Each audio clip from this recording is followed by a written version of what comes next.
All righty, folks. Welcome to my show once again. Indeed, we've got a very special guest today. He's one of the greatest blues musicians out there right now, and maybe in history. And the gentleman's name is Bobby Rush. Welcome to our show, Bobby. Well, thank you, John, for having me on. I'm glad to be here, man. Hell, I'm just in love with what you're doing, what you've done, what you plan to do, what you say about me today, what you need me to be. So thanks for having me on. Well, Bobby, first, let's just start off. First of all, you're a young 90 years old. My goodness, how do you feel? Everything feeling pretty? You feeling pretty good?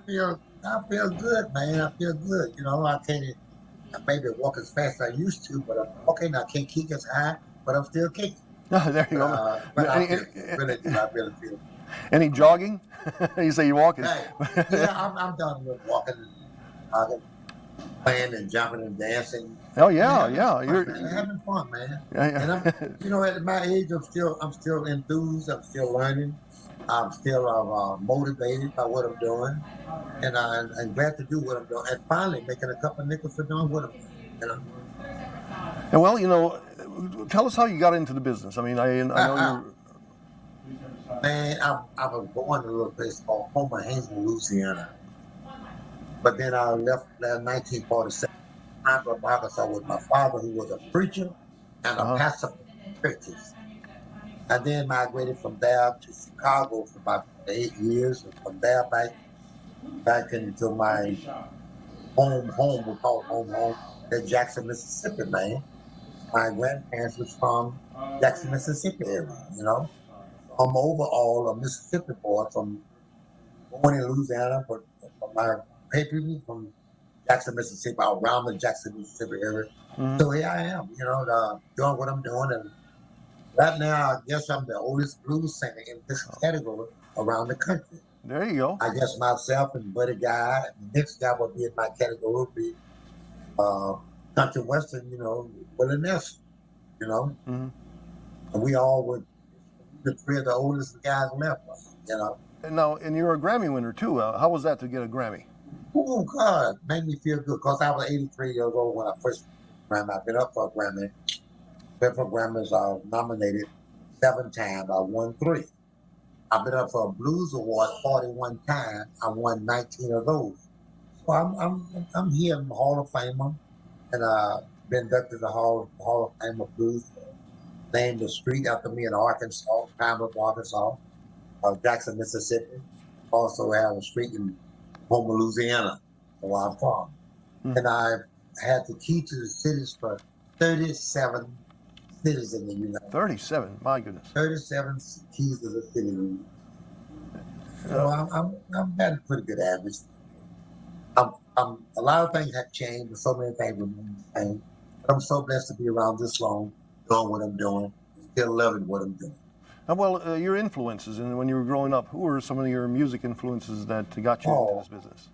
John, I have so many of them. Buddy Waters, Howard Wolf, B.B. King, Little Walter, Johnny Hooker, Lightning Hawk, Jimmy Reed, Poker Hall, Bo Diddley, and you name Ray Charles, and many, many others. James Brown, and all the guys in the punk, blues, and what have you, and many country western things, The guy had a song that really struck me when I was a young boy called "You Get the Hook and I'll Get the Pole, babe. You get the hook and I'll get the pole. We're going down to the party, Oh man, come on." And who are today some of the folks that come up to you and say, "Hey, Bobby, you're my influence"? Have you had a lot of folks that are out there in the music industry that have said, "Hey, you've influenced them"? Well, Prince has he came up to me one time with influence, and Eddie Murphy, I did the movie with Rhodamite, and I was proud that he knows so much about Bobby Rush. He knows about me that I knew about myself, man. Yeah. That influenced me. People like Buddy Waters, Howard Wolf, B.B. King, who are older than I don't know what they saw in me when I was 7, 8, that they loved so much about Bobby Rush. And I remember Buddy Waters, 9 years old, birthday party. I forgot his birthday party. I went to Buddy Waters' birthday. I was about 17 weeks. And I forgot to go to this birthday party. When I got there, the birthday party was over. He said, "Come around to the back, blood. Come upstairs. I got a lot of ladies." He did have a lot of ladies. They didn't know him and myself. And they was old ladies. They was 28, 29 years old. One lady was 33 years old. Oh. 33 years old. How about that? So, and I was tipped out the back door left because the lady was so old. I thought she was old because I'm 18, 19. Uh-huh. And he's 29 years old, you know. Huh. So, but anyway, when I look back on things like that, and then how guys in that age bracket lose me and influence me to be who I am now. It's just you talking to the blues man. Going to talk about the rock and roll, Barry, the rock and roll guy who influenced. So did any other guy.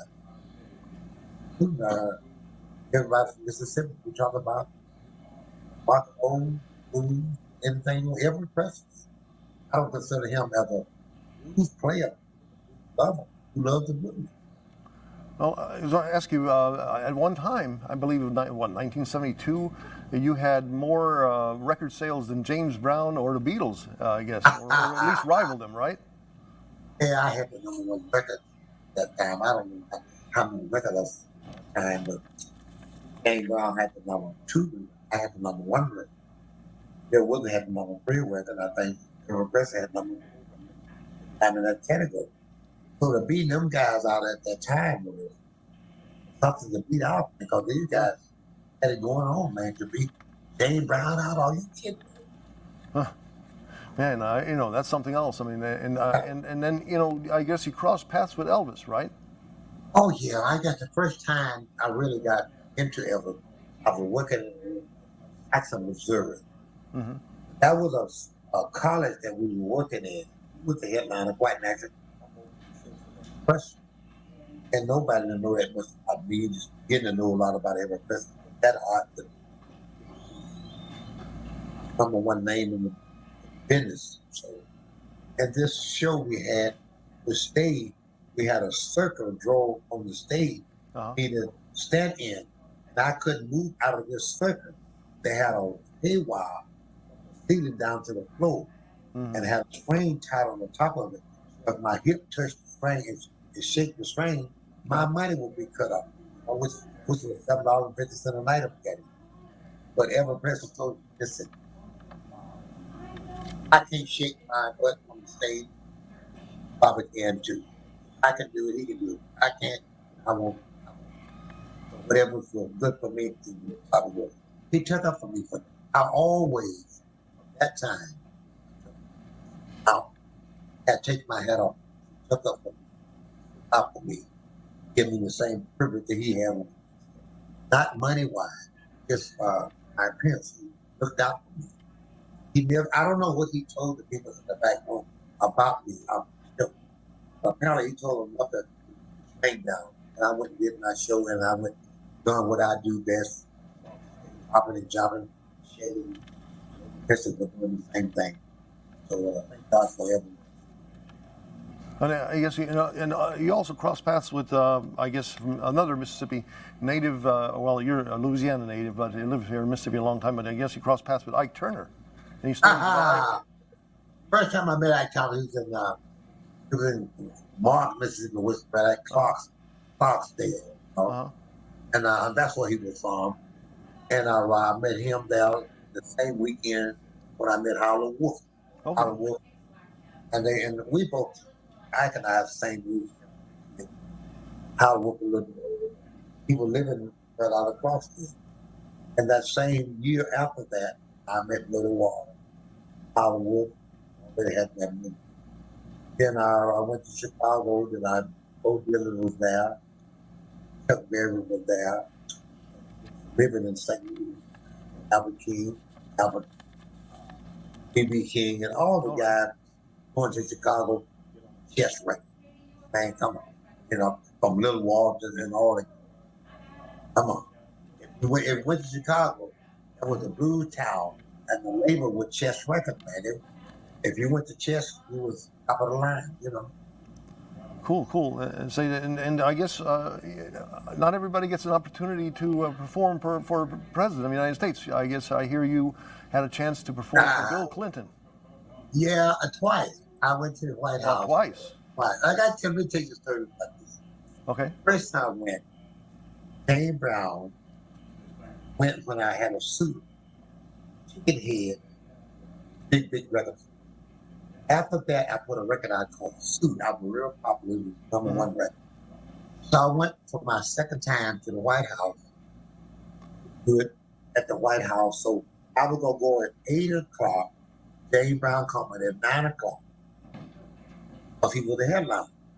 But James Brown had experience of working with me in Jackson, Mississippi, knowing how strong I was on the stage. So James Brown, with he influenced people, and him being the star of the show. I'll let Bobby Rush go up at 9 o'clock. I'm going up at 8 o'clock. He was in the same hall. One end of the hall was myself, the other end of the hall was James Brown.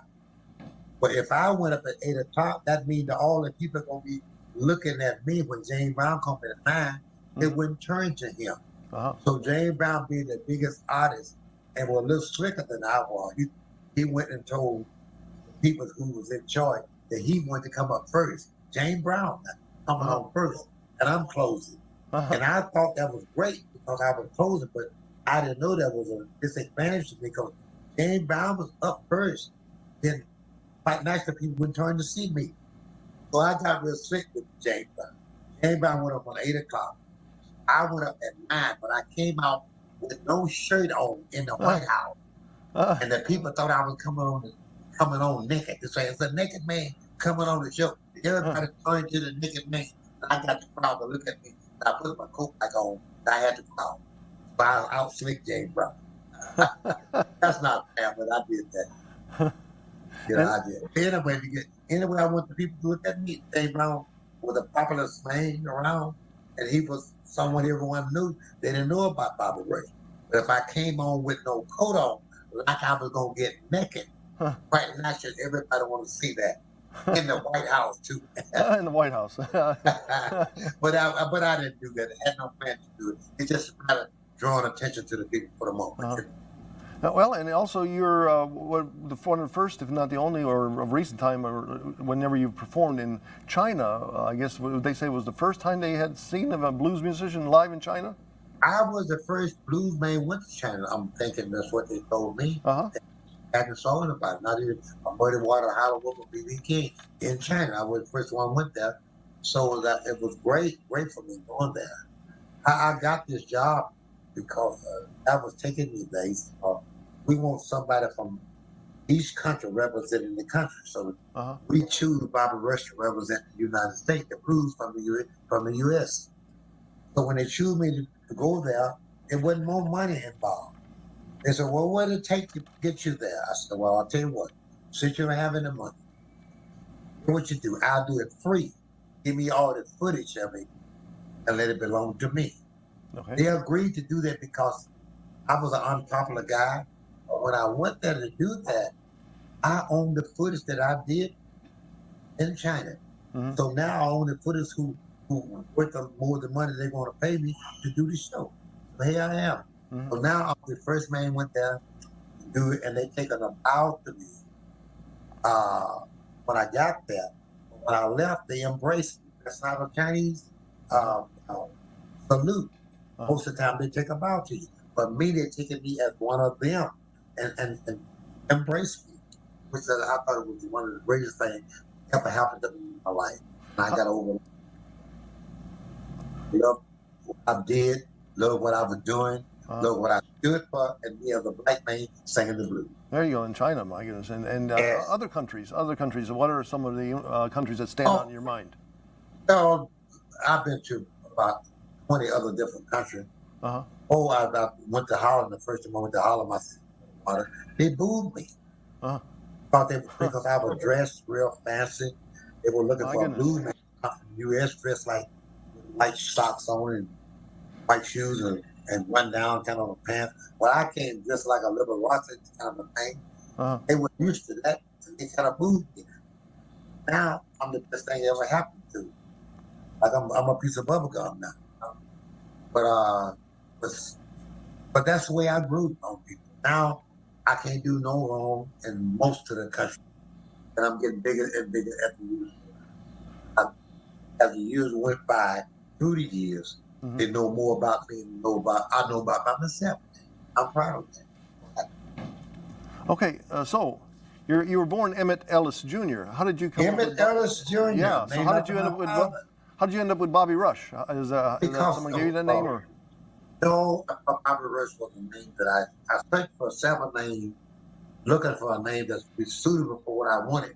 Because all I knew is I wanted someone to know me as a big star. Okay. I wanted a name like Eisenhower, President Truman, President Roosevelt, big name like President name. So I come up with this name, Bobby Rush. There you go. Bobby Rush. Nobody called me Bobby. Nobody called me Rush. Everybody called me Bobby Rush. One syllable. It ain't for a lot of Bobby, a lot of Rush. It ain't for one Bobby Rush. One syllable. One syllable. And that's the name that clicked in my head, you know. Oh, I wanted a big name. I really wanted to be named Eisenhower. Huh? Bobby Eisenhower. Somebody people know about it, but I come up with a good name. It's a good name. Yeah, it's a great name. Great name, and everybody. It's easy, obviously easy to remember. I mean, it's easy to remember. Emmett Ellis would have been easy. Yeah, well, Emmett Ellis, my dad had been a preacher. I didn't want to be named after my father because of the respect I had for my father as a preacher. Everybody know my father like Martin Luther King in the neighborhood as a preacher in our biblical day. But I didn't want to sing in the church. I didn't want to sing gospel. I wanted to sing the blues. I was the dirty old man, wanted to sing the blues, man. Dirty kid wanted to go up to be a dirty old man, singing the blues. You brought up Martin Luther King. By any chance, have you ever crossed paths with Martin Luther King when you were younger? I mean, you crossed paths. Yeah. Okay. Oh yeah. Any stories? Several times with Martin Luther King marching, and I remember coming from Rock Island, Illinois, one time. I was a kid. I had been going out to get out the boat. Martin Luther King was coming to Chicago, and they would let him come to Cicero, Illinois. So they wanted him to come in Chicago, Horses Street. It's 47 horses for the slaughterhouse. Only place that would let him in. So they drew a lot of people, and I was a part of that, drawing a lot of people myself, Howard Wolf, Albert King, the Little Milton. We was artists who was on this show with him to get people to come out, perform, and to see Martin Luther King speak and hear him speak. And I come across this past a lot of time, did a lot of movement on the line, and I thought I did a lot of put my bus in the front of a lot of people, getting people out the vote and the rights of people to vote, and to do a lot of his march and a lot of his movement as a whole. Like people to get people to know who he was and what he stood for, what he was trying to do as people get people out to vote. Well, cool. You got to meet Martin Luther King a couple of times, and so what does your future hold for you? I mean, you still got another 20, 30, 40 years, right? Yes, man. You look like you could go on for at least another 20, 30.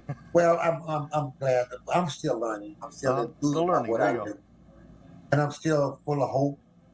Because I know a man and a woman can live a long time without water or food, but you can't live long without hope. I still have hope, man. There you go. Hope. Keep hope alive, right? I'm still enjoying this. When you called me today, it made me feel good because in my life I've been a lot of ups, a lot of downs, a lot of valleys. But every time I'm in one of my valleys, something or somebody come along, lift me up. So the day was a day I was lifted up by John calling me, asking me to do something at WTVA. And something and from Tupelo, Mississippi. Yeah, Tupelo, Mississippi, WTVA. And I'm happy to have brought you up, and certainly I hope to see you around for another 20, 30 years. You need to come by WTVA one of these days. Well, I hope to do that very soon, and then I can come to be friends and do this again and again. Let me say to you before we get too far off. Thank you, John, for what you have done. Thank you for what you're doing. Thank you for what you plan to do, because what you say about me in this interview, what people perceive me to be. So thank you for your kind words in this interview. And you're welcome, and thank you, Bobby. Thank you, Bobby, for all the years and entertainment and keeping folks young, keeping yourself young. I'm sure you And keeping the need blues folks need alive. out there, 90-year-old that's keeping everybody young, and you want to keep everybody young, you want to keep yourself and young. keeping the blues alive. Yeah, and like I said, you know? we're hoping to see you here at WTVA one of these days. It's Well, been a thank you pleasure very to much. have you on the show, okay? Well, thank you. I'm glad to be here. So thank you so You much. take it easy, okay? Thank you. We hope to do it again. So good day to you. Take care.